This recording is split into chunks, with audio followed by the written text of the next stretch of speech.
Bonjour, bonjour. On se retrouve aujourd'hui pour une première vidéo sur cette chaîne, une vidéo de tuto, enfin de tuto. Je voulais vous présenter mon tirage préféré, mon tirage entre guillemets signature, en tout cas celui qui me parle le plus et celui que je trouve vraiment super éloquent, toujours très pertinent.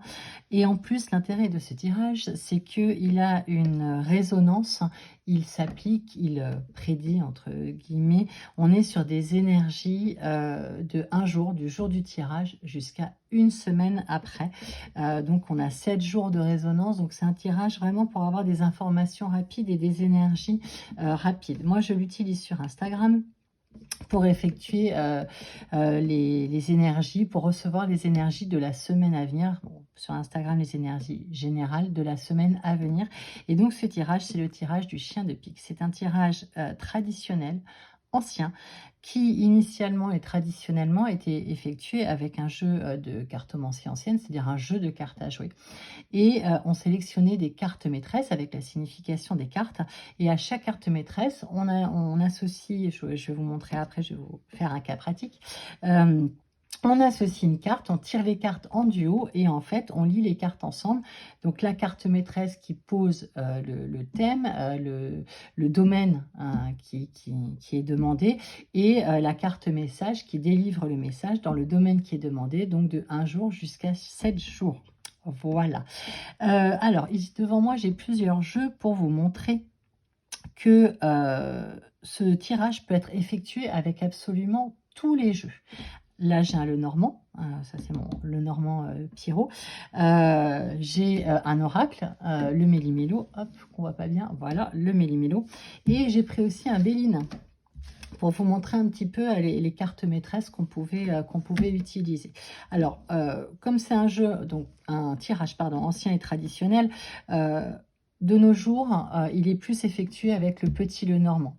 Voilà, parce qu'avec le Lenormand, on a des correspondances en plus traditionnelles des cartes à jouer, même si ce sont des correspondances avec les significations de la cartomancie traditionnelle allemande. On ne va pas s'étaler sur le sujet. En tout cas, voilà, je vous montre déjà les cartes maîtresses que je peux utiliser que l'on peut utiliser avec un Lenormand. Ce sont des exemples.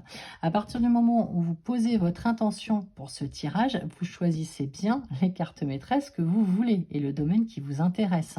Surtout si vous avez une idée en tête, par exemple sur l'évolution d'une situation sur la semaine à venir. Donc, alors, celle-là, c'est la première, mais c'est le dernier duo de cartes que l'on tire lors du chien de pique. Le chien de pique, c'est le valet de pique. Et l'enfant est associé au valet de pique en cartomancie traditionnelle, donc allemande, mais celui qui revêt la signification traditionnelle du valet de pique, du chien de pique, c'est l'enfant dans le petit Lenormand. Donc, on va tirer une carte avec l'enfant, en duo avec l'enfant durant ce tirage. Alors, moi, je le fais toujours à la fin. Pourquoi? Parce que ce chien de pique nous apprend ce à quoi on ne s'attend pas, ce qu'on ne voit pas venir, la surprise de la semaine en quelque sorte. Ensuite, en carte maîtresse, moi j'utilise aussi les souris pour voir un petit peu ce qui va nous agacer, nous turlupiner, mettre nos nerfs à l'épreuve cette semaine. On a aussi le cœur pour ce qui nous met en joie par exemple, mais aussi pour les énergies amoureuses de la semaine. On a ici la maison. La maison, ce sont les énergies au sein de notre foyer, donc pour la semaine à venir. Tout ça, ce sont des exemples. Moi, je préconise d'avoir 4 thèmes plus le chien de pique. Ça fait 5 duos de cartes, c'est quand même déjà pas mal pour les énergies d'une semaine. Ensuite, on a le renard. Et d'ailleurs, ces 5 duos, ce sont les duos de mémoire. Oui, je crois bien qu'il y en a 4 plus traditionnellement, c'est 4 plus le chien de pique. Donc, je crois qu'on est sur 5 duos aussi traditionnellement. Donc, le renard dans le petit Lenormand, c'est le domaine du travail. Il a plusieurs significations, mais c'est la carte maîtresse du travail dans le petit Lenormand. Donc, si vous voulez avoir les énergies au sein de votre domaine professionnel pour la semaine à venir, la carte maîtresse, ce sera le renard si vous prenez un petit Lenormand. La lune, elle peut être la carte maîtresse des émotions de la semaine à venir. J'ai pris aussi les oiseaux en matière d'échange et de communication, hein. Si on, je sais pas, on a une conversation prévue, importante durant la semaine, ça pourra donner les énergies. Le mont, ça peut être les blocages. Qu'est-ce qui va nous bloquer durant cette semaine à venir? Le chien, ce sont les énergies amicales de la semaine à venir. Et enfin, on a le monsieur et la dame. Donc la dame et le monsieur, ça peut être vous. Ça peut être aussi si vous êtes une femme en couple avec un homme, ça peut être votre conjoint. Vice versa, si vous êtes un homme en couple avec une femme, ça peut être votre amoureuse, votre conjointe. Ça peut être aussi, moi je l'utilise sur Instagram comme les énergies yin et les énergies yang, c'est-à-dire les énergies yin, ce sont les énergies de pensée, d'introspection et de planification, mais vraiment, tout ça c'est à l'intérieur de soi, hein. On est vraiment sur des énergies très pensives et introspectives avec la dame, et le monsieur, à contrario, ce sont les énergies de passage à l'action et aussi de réalisation des choses dans la matière après les avoir pensées. Donc voilà, ça ce sont des exemples. Après, vous faites bien ce que vous voulez. Encore une fois, pour moi, de toute façon, on pose une intention. Il y a des règles, je trouve, en cartomancie. On ne fait pas ce qu'on veut. Le tarot, par exemple, se lit d'une certaine façon. Les cartes ont une certaine signification. Et je ne pense pas qu'on puisse dévier à 180 degrés de certaines choses. Moi, j'aime les traditions cartomantiques. Et voilà, je trouve qu'on ne peut pas non plus faire ce qu'on veut. En revanche, choisir... Pardon. La carte maîtresse qui vibre pour nous et l'indiquer en intention quand on se connecte à son jeu avant le tirage, ça oui, c'est complètement... Alors, je vais vous donner un exemple. Donc, j'ai l'enfant en dernier. On va prendre les énergies d'amour, ou ce qui nous met en joie. On va prendre les énergies professionnelles. On va prendre, tiens, les émotions. Et la dernière, on va prendre, tac, tac, tac, ce qui nous agace. On va prendre les souris. Et alors, ce qu'on fait dans ces cas-là, hop, je vais vous montrer déjà un exemple avec celui-là et après, je vous montrerai des cartes maîtresses. Donc là, j'ai mes cartes maîtresses, hein, je les ai décidées avant. Après, je bats le jeu. Tac, tac, tac. Non, toi, je veux pas que tu sautes. Moi, j'utilise que les cartes sauteuses en tirage. Donc, souvent, mes jeux, même quand il n'y en a pas besoin, ils sautent. Ils sont habitués à sauter avec moi. Les cartes sont habituées à sauter avec moi. Allez, j'ai bien mélangé le jeu. Et donc, j'ai posé mon intention. Moi, quand je me connecte à mon jeu, je redemande toujours, voilà, je voudrais un duo avec la carte du monsieur pour les énergies de passage à l'action de réalisation cette semaine. Je voudrais un duo avec la dame pour les énergies générales introspectives de cette semaine.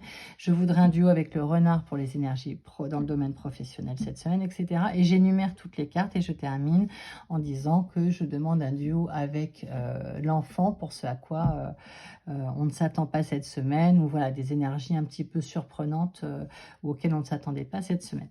Et donc après, donc là j'ai battu mon jeu, moi je ne coupe pas mes jeux. Et donc, je regarde les duos. Donc là, j'ai le cercueil et les trèfles, j'ai pas de carte maîtresse. J'ai la tour et l'anneau. J'ai pas de carte maîtresse. Les souris et l'encre. Voilà. Qu'est-ce qui va m'agacer cette semaine? J'ai un duo de cartes maîtresse. Donc, je le mets de côté. Le cœur et la faux. Pas très sympa cette histoire. Ils sont tous ensemble. Le renard et les jardins. Le vaisseau. Et il me manque... Je sais même plus ce que j'avais pris comme... Qu'est-ce que j'avais pris comme duo? Je me souviens même plus. L'enfant. Et j'avais pris, je crois que j'avais pas pris le mont. Non, c'était pas les blocages. J'avais pris quoi? La lune. Ouais, j'avais pris la lune. Hop, je crois que j'avais pris la lune. Hop, allez. Donc, on va faire ça comme ça. Il me semble de mémoire, mais bon. Là, j'ai pas posé d'intention, hein, donc le tirage, on va pas s'attarder sur c'est un tirage factice, hein. Donc, maintenant que j'ai mes duos, hop, j'ai mes duos ici et je peux commencer à lire. Donc, par exemple, ce qui va me mettre en joie cette semaine, ou ce à quoi il faut mettre fin cette semaine. Avec la faux, on a vraiment la notion de mettre fin à quelque chose. Donc oui, je disais, j'ai anticipé. Donc, ce qui nous met en joie, ou alors les énergies dans le domaine amoureux. J'ai anticipé parce que je voyais la faute, donc la phrase est partie tout seul. Alors, ce qui va nous mettre en joie, c'est peut-être la fin. C'est la fin brutale avec la foi, hein, ça claque. De la fin extrêmement brutale de quelque chose qui nous met en joie, donc possiblement la fin d'une situation pas très confortable et pas très agréable. On a aussi, on a toujours hein, plusieurs messages différents avec le petit Lenormand, et bien évidemment encore plus en énergie générale, hein, puisqu'on n'a pas les situations de chacun. Mais quand vous le faites pour vous, vous savez le message qui vous est dédié. Et ensuite, on avait donc dans les énergies aussi amoureuses, soit c'est une relation qui prend fin avec la faux et de façon très tranchée, hein, très soudaine. Ça peut venir de nous, mais ça peut venir de l'autre aussi. Donc voilà, on fait comme ça les interprétations. Je vais y arriver. Par exemple, dans le domaine professionnel, pour la semaine à venir, avec ce tirage-là, on a le renard qui est associé au jardin. Les jardins, c'est pas le jardin... planter ses petites graines et faire pousser ses choux-fleurs, non, c'est les jardins. Alors, planter ses petites graines, oui, parce qu'il y a une notion de créativité avec les jardins, mais les jardins, c'est surtout à l'époque la notion de s'ouvrir vers l'extérieur, de faire des rencontres, de s'exposer, de se montrer. Donc ici, il y a vraiment une notion de relationnel aux autres, d'exposer ses projets aux autres, ou alors d'avoir des projets en relation avec le public. Voilà, par exemple. Bon, je vous fais pas tout. On avait la lune avec le balai, donc ça veut dire que ça, voilà, ça tourne un petit peu en boucle dans notre tête. Les émotions, c'était pas foufou sur ce tirage factice, je le répète. Et les souris, ceux qui nous agacent un petit peu, enfin ceux qui nous stressent cette semaine, avec l'encre, il y a une notion d'immobilisme, donc probablement quelque chose qui est un petit peu trop immobile et stagnant pour nous. Et donc on termine par ce à quoi on ne s'attend pas, donc l'association avec la carte de l'enfant. Et ici on a le cavalier. Donc le cavalier, c'est quelque chose qui vient à nous, c'est une nouvelle ou une personne, quelque chose qui s'accélère, hein, donc voilà, et on ne s'y attend pas. Donc bref, là je vous ai fait un petit, j'ai pas poussé du tout, c'est juste pour vous montrer un petit peu comment ça fonctionne. On peut le faire aussi avec n'importe quel oracle. Donc là, je vous ai choisi mon oracle Méli-Mélo et j'ai mis dessus les cartes que je voulais vous montrer. C'était celle-là. Donc ici, je vous ai pris des cartes maîtresses pour vous montrer ce qu'on peut faire avec un oracle. Ici, le marchand, par exemple, c'est le domaine professionnel dans cet oracle-là. Ou alors, vous décidez aussi, vous, de la façon dont vous voyez la carte. Le nid douillet, c'est les énergies au sein du foyer. La surprise, forcément, c'est le chien de pique. Il n'y a pas d'enfant dans ce jeu, donc c'est la surprise qu'on ne s'attend pas cette semaine. Le coup de tonnerre, ça peut être ce qui va nous agacer cette semaine, qui va nous mettre en rogne, hein, c'est une carte de conflit celle-là. Le fou rire, ce qui va nous mettre en joie, ce qui va nous faire du bien cette semaine. La carte de l'amour, donc les énergies de la semaine dans le domaine amoureux. Ici on a la carte attention. Donc, de quoi est-ce qu'on va devoir se préserver cette semaine, ce dont il faut se protéger aussi cette semaine, voilà, ce qui pourrait nous attaquer, enfin nous toucher, de pas très très sympathique. On a quand même le crocodile au milieu, pas forcément très très sympa de prime abord. Et en dernière carte maîtresse, j'avais pris, alors il y en a plus que 5, hein, c'est à choisir, ce sont juste des exemples. On a l'English Fog, donc voilà, le brouillard, ce qui va être un petit peu brumeux cette semaine, dans quel domaine on n'aura pas les idées claires, on sera un petit peu embrouillé, enfin voilà. Donc ça, ce sont juste des exemples, hein, puisque je vous ai montré comment on fait le tirage. Et je termine par le Béline pour vous montrer avec un jeu aussi très usité. Donc en carte maîtresse pour l'enfant, le chien de pique, ce à quoi on ne s'attend pas, on peut prendre le hasard. Et sinon, on a évidemment la carte de l'amour, la carte de l'entreprise, tout ce pour ce qui peut être professionnel aussi. Si vous êtes dans le commerce, les échanges commerciaux, on a aussi le trafic. La carte de la maladie, ce qui nous atteint cette semaine, hein, ce qui occasionnera peut-être un petit coup de moins bien, voilà, ce dont il faudra se préserver pour ne pas être trop atteint cette semaine. Le bonheur aussi, pour nous mettre en joie, la place de l'amour, si on veut que ce soit plus général. L'inconstance, c'est-à-dire Ce qui va être un petit peu mouvant cette semaine, hein, une sorte de doute aussi, voilà, ce qui n'est pas très clair. La stérilité avec les blocages, hein, qu'est-ce qui sera bloquant cette semaine? Et la famille avec les énergies au sein du foyer. Ça, c'était pour le Béline. Et encore une fois, ce ne sont que des exemples. Maintenant, à vous de réaliser votre propre chien de pique. Si vous avez des questions, n'hésitez pas, vous me les posez juste en dessous. Je vous souhaite une excellente fin de journée.